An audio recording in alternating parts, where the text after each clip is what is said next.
સો hi friends, કેમ છો બધા? મજામાં? હું છે એ ગઈકાલે છે એ લીલા ચણા છે એ શાક માર્કેટેથી લઈને આવી હતી અને મને થયું કે શિયાળો પૂરો થાય એ પહેલાં છે આ શાક તો મારે ચોક્કસથી બનાવવું જોઈએ. અને આ શાક મેં બનાવ્યું ફ્રેન્ડ્સ તો ખૂબ જ સરસ અને ખૂબ જ ટેસ્ટી છે એ બન્યું હતું. તેની ગ્રેવી છે એ ખૂબ જ સરસ અને લચકાદાર બની હતી, તમે જોઈ શકો છો. તો તમારે પણ છે એ શિયાળો પૂરો થાય એ પહેલાં અવશ્યથી આ શાક બનાવી અને ટેસ્ટ કરવું જોઈએ. તો આ શાકની ફૂલ રેસિપી છે એ હું તમારી સાથે શેર કરું. તો ફર્સ્ટ ઓફ ઓલ તેના માટે અહીં આદું, લસણ, મરચી, ટમેટાં, ડુંગળી, તલ, સૂકા લાલ મરચાં, કેપ્સિકમ અને લીંબુ છે એટલા મેં લીધેલા છે. અને જે લીલા ચણા છે એને મેં બાફીને સાઈડમાં રાખી દીધા છે. ત્યાર પછી ગેસની ફ્લેમ ઓન કરી એક વેસલ છે મેં લીધેલું છે, તેની અંદર અરાઉન્ડ મોટી 3 ચમચી છે એ હું તેલ એડ કરું છું. અને આપણે છે સૌપ્રથમ આપણે ગ્રેવી છે એ પ્રિપેર કરી છે શાકની. તો ફર્સ્ટ ઓફ ઓલ આપણું તેલ ગરમ થાય ત્યાં સુધી છે આપણે વેઇટ કરી. ત્યાર પછી તેની અંદર 1 ચમચી આખું જીરું, નાનો તજનો ટુકડો અને એક બાદિયું છે એ મેં એડ કરેલું છે.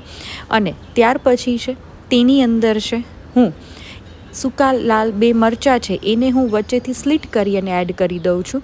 અને તેની અંદર છે એ 7થી 8 લસણની કળી, એક આદુનો નાનો ટુકડો અને 2 લીલી મરચી છે એ મેં એડ કરેલા છે. હું શાકને થોડુંક સ્પાઇસી છે એ રાખું છું, જેથી કરીને મેં સૂકા લાલ મરચાં અને લીલી મરચી પણ છે એડ કરેલી છે. તમે તમારી રીતે છે તીખાસને મેન્ટેન કરી શકો છો. ત્યાર પછી એને પ્રોપર રીતે છે એને સાતળીએ છીએ, જેથી કરીને આદુ અને લસણની છે એ કચાશ દૂર થઈ જાય. તો આ રીતે છે તેને પ્રોપર હલાવી લઈએ છીએ. ત્યાર પછી તેની અંદર અરાઉન્ડ મારી પાસે 1 નંગ ડુંગળી છે એ મેં એડ કરેલી છે.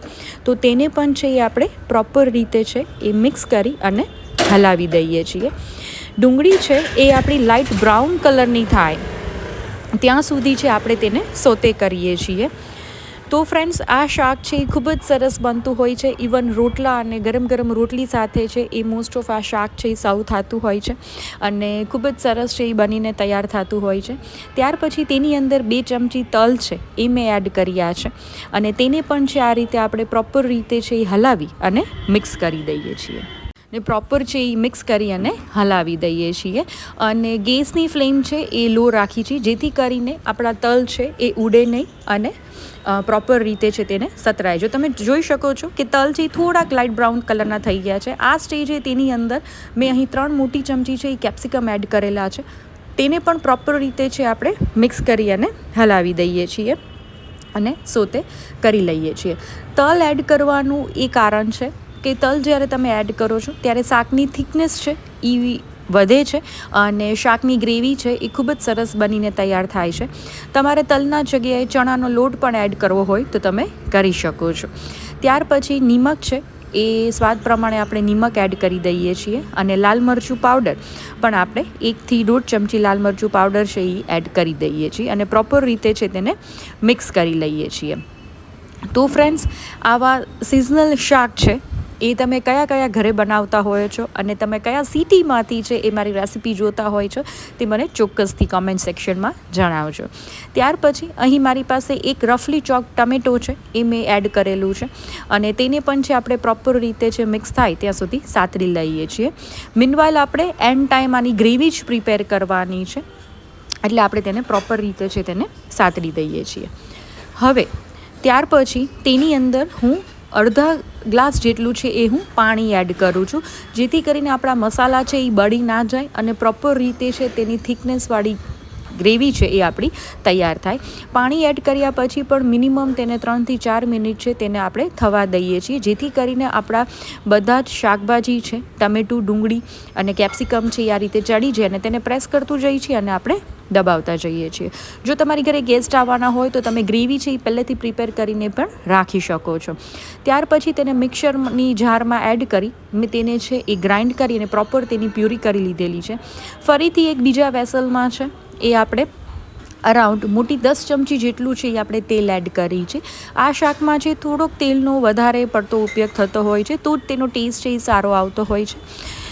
ત્યાર પછી તેલ ગરમ થાય ત્યારબાદ તેની અંદર 1 ચમચી આખું જીરું એડ કરી દઈએ છીએ અને પિંચ ઓફ હિંગ પણ છે એ આપણે આ સ્ટેજે છે એડ કરી દઈએ છીએ અને અડધી ચમચી છે એ હળદર પાવડર પણ આ સ્ટેજે છે આપણે તેમાં એડ કરી દઈએ છીએ અને પ્રોપર રીતે મિક્સ કરી લઈએ છીએ.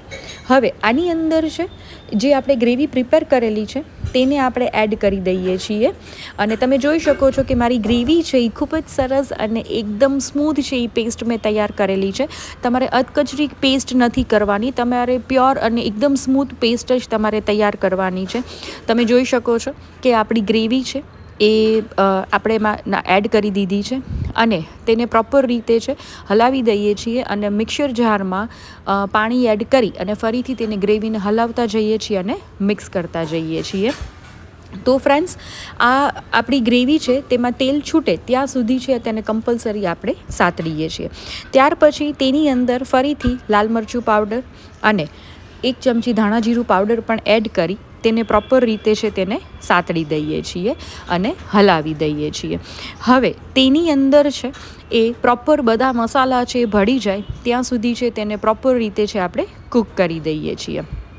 તો ફ્રેન્ડ્સ, આ સિઝનમાં છે તમે લીલા જીંજરા, ત્યાર પછી છે ટમેટા કોફતાનું શાકની રેસીપી પણ મેં તમારી સાથે શેર કરેલી હતી, તો તે પણ ચોક્કસથી છે એ ટ્રાય કરવા જેવી છે. ત્યાર પછી આની અંદર 2 ચમચી હું દહીં છે એ એડ કરું છું. દહીં ઓપ્શનલ છે પણ ખૂબ જ સરસ ટેસ્ટ આપતું હોય છે, તો તમારે ચોક્કસથી એડ કરવું. તમે મલાઈ પણ એડ કરી શકો છો અને દહીં પણ એડ કરી શકો છો. અહીં મેં 2 ચમચી દહીં લીધેલું છે અને તેને પ્રોપર રીતે છે કૂક કરી અને હલાવી દઈએ છીએ. તો ફ્રેન્ડ્સ, અહીં હું જે કાંઈ પણ મસાલા એડ કરું છું એ નાથ મસાલા છે તે એડ કરું છું અને ખૂબ જ પ્યોર અને ખૂબ જ હાઇજેનિક મસાલા છે એ રેડી થઈ અને તૈયાર થાય છે. હવે તેની અંદર બાફેલા લીલા ચણા છે એ પણ હું એડ કરી દઉં છું અને મિક્સ કરી દઉં છું. તો તેને પ્રોપર રીતે છે આપણે મિક્સ કરી લઈએ છીએ અને હલાવી દઈએ છીએ. અહીં મેં લીલા ચણા છે અરાઉન્ડ 1.5 કપ જેટલા લીલા ચણા મેં લીધેલા હતા અને તેને ગરમ પાણીમાં છે મેં તેને બાફી લીધા હતા. ત્યાર પછી આની અંદર 1 ચમચી મેં ખાંડ એડ કરેલી છે. અહીં મારી પાસે બ્રાઉન શુગર છે તો એ એડ કરેલી છે, તો તમે નોર્મલ ખાંડ પણ યુઝ કરી શકો છો. ત્યાર પછી છે હવે આને ઢાંકણ ઢાંકી અને મિનિમમ છે એ 5 થી 7 મિનિટ છે એ થવા દઈએ છીએ, જેથી કરીને તેમાંથી દહીં છે એ પણ છૂટું પડી જાય અને વ્યવસ્થિત ગ્રેવી છે એ થઈ જાય. તમે તમારી રીતે ગ્રેવીની કન્સિસ્ટન્સી છે એ એડજસ્ટ કરી શકો છો. તમારા ઘરમાં છે એ ગ્રેવી થોડી થીક ખવાતી હોય તો તમે એ રીતે છે એ એડજસ્ટ કરી શકો છો. ત્યાર પછી ગરમા ગરમ લીલા ચણાનું શાક છે એ આપણે સર્વ કરી છે અને ખૂબ જ સરસ છે એ બનીને તૈયાર થતું હોય છે. તો તમારે પણ ચોક્કસથી ટ્રાય કરવા જેવું લીલા ચણાનું શાક, જે તમે બાજરાના રોટલા અને ગરમા ગરમ રોટલી સાથે છે એ સર્વ કરી શકો છો. અને તમે મારી ચેનલને સબસ્ક્રાઈબ ના કરી હોય તો ચોક્કસથી મારી ચેનલને છે એ સબસ્ક્રાઈબ કરી દેજો. આવી અવનવી રેસિપીઝ છે એ હું તમારા માટે લઈને છે અવારનવાર આવતી હોય છું. તો થેન્ક યુ ફોર વોચિંગ.